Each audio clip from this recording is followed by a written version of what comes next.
When the Emperor planned the Republic's destruction, he did not foresee the need for alliances. The Sith would sweep through the galaxy, systematically exterminating their age-old Jedi enemies and dismantling the proud Republic. But the Emperor's vision was cynical. He did not count on the brave sacrifices the Republic's heroes were willing to make. After the Sith offensive seized the Siswina sector of the Outer Rim, the Imperial Armada turned its sights closer to the core, the Mid-Rim. Believing the Republic was still recovering from its heavy losses, Imperial forces charged into Bothan space, where they were caught off guard by the full force of the Republic fleet. The Republic fleet obliterated the Imperial squadron, and the Battle of Bothawui became the Republic's first major victory in the war. The news spread across the galaxy, rekindling lost hopes and re-energizing exhausted defenders.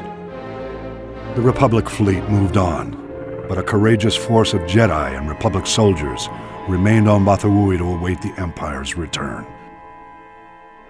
The vengeance of the Sith came swiftly. Imperial battle cruisers from around the galaxy closed in on Bothan space to recoup their losses. A high-powered planetary shield protected Bothawui from bombardment, forcing the Imperial forces to engage on the ground. Jedi Master Belthalusis, 7 dozen of the Order's finest knights, and 4,000 Republic soldiers dug in to defend the shield generators, or die trying. The disparity was staggering. An unprecedented Imperial army, 50,000 strong, descended on Bothawui's brave defenders. The defenders were undaunted, with no expectation of survival. They were mindful only of their duty. But overconfident Imperial commanders threw all their army's might into direct assault, and their ground forces fell in droves. For every Republic soldier who died, 10 Imperials were killed. The Empire was forced to call in reinforcements. Despite the defenders' determination, their lines were whittled away until only a handful of soldiers and Jedi remained. They rallied to the Jedi Master Elusis for a final stand.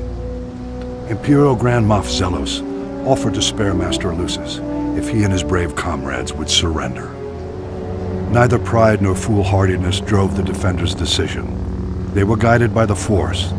They had passed beyond the fear of death. Their glorious last stand will never be forgotten.